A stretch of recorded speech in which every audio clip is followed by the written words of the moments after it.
ଯେତେବେଳ ପର୍ଯ୍ୟନ୍ତ ମ୍ୟାଚ୍ର ଶେଷ ବଲ୍ ପଡ଼ି ନ ଯାଇଛି ସେତେବେଳ ପର୍ଯ୍ୟନ୍ତ କୌଣସି ବି କ୍ରିକେଟ ବିଶେଷଜ୍ଞ କହିପାରିବେନି କି କେଉଁ ମ୍ୟାଚ୍ କିଏ ଜିତିବ ଏବଂ ହାରିବ।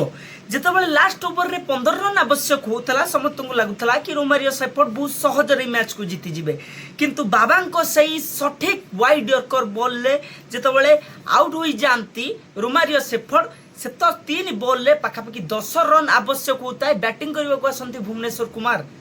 ସମସ୍ତେ ଜାଣି ସାରିଥିଲେ କି ମ୍ୟାଚ୍ ସରି ସାରିଛି, ମୁମ୍ବାଇ ଜିତି ସାରିଛି, କିନ୍ତୁ ଭୁବନେଶ୍ୱର କୁମାର ଆସିଲେ ଏବଂ ତାଙ୍କୁ ବାଉନ୍ସର ମାରିବାକୁ ଚେଷ୍ଟା କଲେ। ବାବା ସେ ବଲ୍ଟି ୱାଇଡ୍ ହୋଇଯାଉଥିଲା, ତାପରେ ପୁଣି ଥରେ ୱାଇଡ୍ ୟର୍କର ମାରିବାକୁ ଗଲେ, କିନ୍ତୁ ସେଇ ବଲ୍କୁ ଭୁବନେଶ୍ୱର କୁମାର ପ୍ରଥମ ଲିଗାଲ ଡେଲିଭରିକୁ 6 ମାରିଦେଲେ। କି କାହାକୁ ଜଣାଥିଲା ପ୍ରଥମ ବଲ୍ ଭୁବନେଶ୍ୱର କୁମାର 6 ମାରିଦେବେ। ଯେଉଁ ମ୍ୟାଚ୍ ବାଙ୍ଗାଲୋର ହାରୁଥିଲା ସେଇ ମ୍ୟାଚ୍କୁ ବାଙ୍ଗାଲୋର ଜିତିଗଲା। ତେଣୁ କ୍ରିକେଟକୁ ଅନପ୍ରେଡିକ୍ଟେବଲ୍ ଗେମ୍ କୁହାଯାଏ। ୟାକୁ ପୂର୍ବରୁ ପ୍ରେଡିକ୍ଟ କରିବା ଏତେ ସହଜ ନୁହଁ। ଭିଡ଼ିଓଟି କେମିତି